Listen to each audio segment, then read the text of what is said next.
Hi, I'm Kaylin Lepre with Mammoth Lakes Tourism. Today I'm with Scott McGuire, the president of the Mountain Lab, a local company dedicated to the development of gear for the outdoor athlete. And who better to talk to us about backpacking than Scott? So thanks for being with us. Thanks for having me. Of course. This segment is brought to you in part by the National Forest that wants to remind you to leave no trace.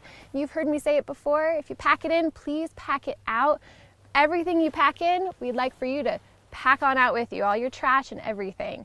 So again, Scott, thanks for being with us. We are here in beautiful Mammoth and I love backpacking. What is it that you love about backpacking in the Eastern Sierra? The Eastern Sierra is pretty special at the variety of the views that you get in the area, the high alpine peaks, the forests, the lakes, and then the access is pretty remarkable. I mean, the ability to go to such a wide variety of climates in such a short distance. You know, you don't have to go on some epic journey to be able to appreciate it. It's literally just sometimes steps away from your car. It's so true, and that's great for, beginners and experienced backpackers alike. You can go 200 miles if you'd like, or 2 miles. Yeah, I mean, it's infinite. I mean, the ridge right over here leads into the Pacific Crest Trail, so if you feel like taking on a 2,000-mile trip, that's available right out the door, or you can walk a half a mile up to McLeod Lake. There's a wide variety in between. Anything you're looking for, we got it. That's great. So let's say we've got our backpacks on, we're ready to hit the trail. What advice do you have for the backpackers who are just about to get out there? So before you take your first steps, there's 3 things I think are really important. Is one, you want to make sure someone knows where you're going. Yeah. You've likely checked in with the ranger district, you've got your permit, your square there, but make sure someone back at home knows who you're with, where you're going, and any expected check-in time. That way if something happens in the backcountry, there's someone that's going to be able to alert authorities if you need help. Second thing you're going to want to do is you're going to want to make sure that everybody in your party knows where you're going and they know how to navigate to get there. So you're either going to stay together or everyone has a map and they know exactly that we're going to meet at this destination or this check-in point. And my suggestion is you have check-in points that are shorter than just end of day. The last thing you want to do is get to camp in the dark and try and figure out where Bob went. Right? So make sure you can check in during the day. And then the third thing is just before you leave, it's really important to check the weather. The weather can be quite a variable. And so if the weather's going to change, if it's going to rain, if it's going to be hot and sunny, that may change your plan for the day.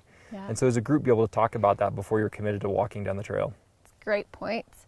We've talked about equipment before, but tell me, what are some life-saving pieces of equipment that you really recommend bringing? I really like an LED headlamp. They're small, they're lightweight, they're bright, they can run for hours and hours on batteries. And so it can make that early morning start or that late night setup of your tent a little easier. So even though you may not plan to be out in the dark, it can be nice. Socks, it's pretty amazing what an extra clean pair of socks will feel like. You don't expect to fall in the stream. I'm comfortable wearing a shirt for several days in a row and I can rinse it out, but clean socks really is emotionally a benefit. And then appropriate layers. You want to make sure that you have a rain layer if the weather's going to turn that way. Make sure you have enough layers to stay warm during the evenings. Make sure you got sun hat and sunscreen. The sun can be pretty intense at altitude. So even though it may look a little overcast, you want to make sure that you're covered. So those are pretty important. Having those accessible is really key too. Making sure that they're top of your pack or close by.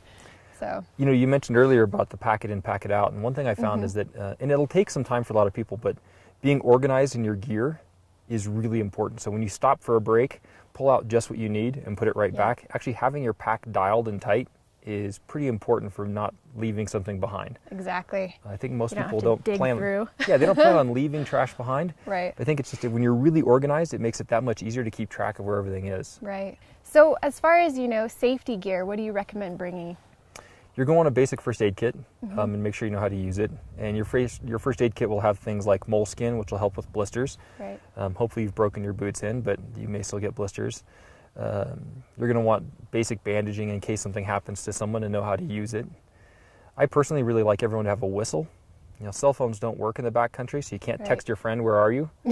So what I usually will do with people is 1 whistle. If I make 1 single whistle, that means I'm trying to get your attention. 2 whistles means come to where I'm at, and 3 whistles means you're in an emergency and everyone should go to that location.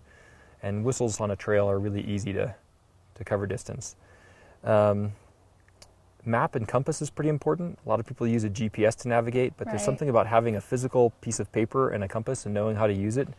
Maps don't run out of batteries, and so if you know how to use a map, it's really important for navigation. You can stop by the Welcome Center. right on your way into town. They always have them, and they can definitely tell you, as far as permitting and everything to help be safe. So yeah, those are excellent tips. So much information. I think we need to do a third video at some point, but thank you for your time again, Scott. No problem. Happy to help. Thank you guys for tuning in. This has been your reminder, the mountains are calling.